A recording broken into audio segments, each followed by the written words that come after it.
Good morning again, Tubaneros. Before we get started on the main event today, let me urge you, as a response to yesterday's Supreme Court decision regarding Walmart, to boycott Walmart for the indefinite future.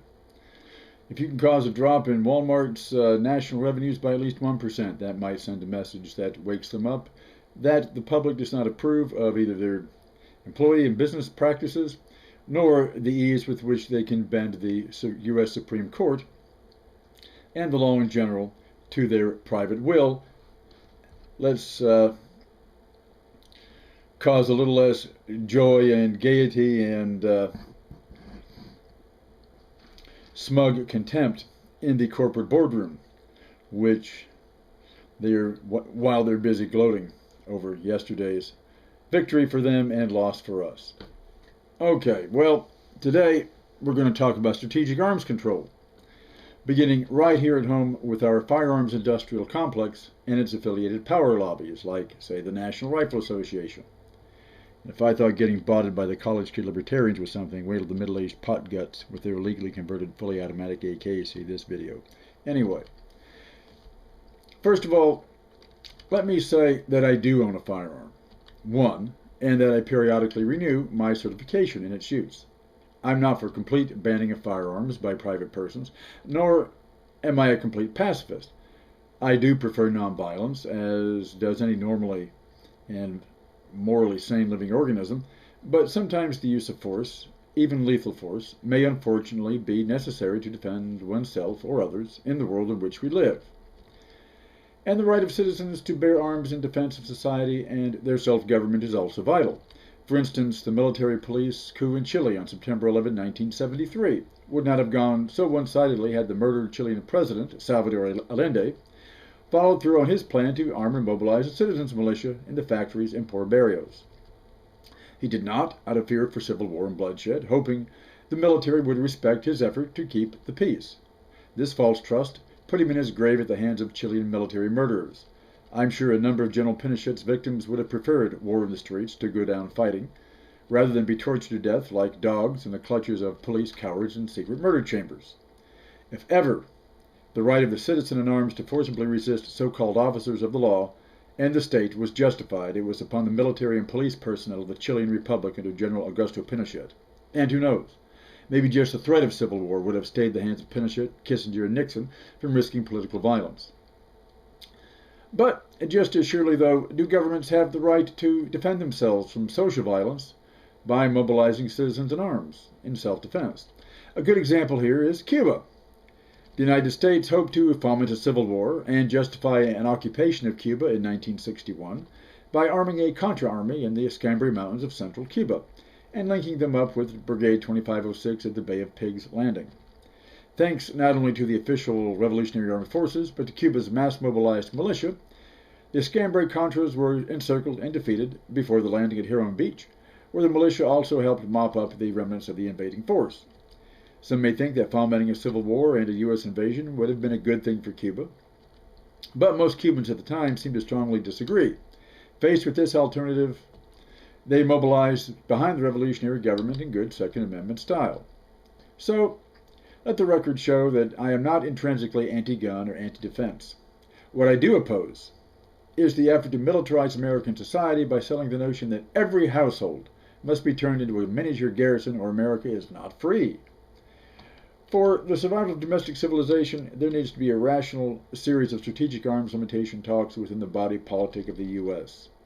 Instead, we're fed exaggerated horror stories from arms maker finance lobbies, just as during the Cold War, of terrorists and communists and criminals lurking out there in the shadows, of police and government that is not to be trusted any more than the UN, even branded like the UN as an enemy.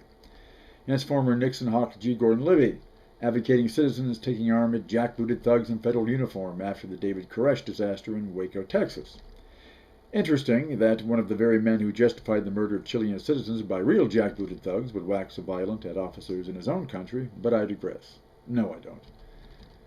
And one of the reasons Anthony Weiner was targeted by Bloomberg the blogger was precisely his opposition to firearms proliferation and the arms industry's attempt to make weapons of retail destruction non-traceable by police. Common sense liberated from self-interest, tells one you can't have a civil society where each citizen exists in an armed camp, peering over his bunker hedge with his neighbor in the crosshairs, and also ready to go to war with the police. This mentality does not decrease crime, but encourages it. The hero of the gun lobby resistance in the 80s was the Sylvester Stallone character. As you might recall, so inspirational was Rambo that by itself he seemed to spawn the resurgence of inner-city gangbanging and automatic weapons flooding urban streets. The chic term was to do a Rambo on someone. This cultural icon did not, in practice, make America stand tall in freedom, but did spawn draconian laws stripping away more civil liberty so police, not the average citizen, could feel safe and secure on the streets.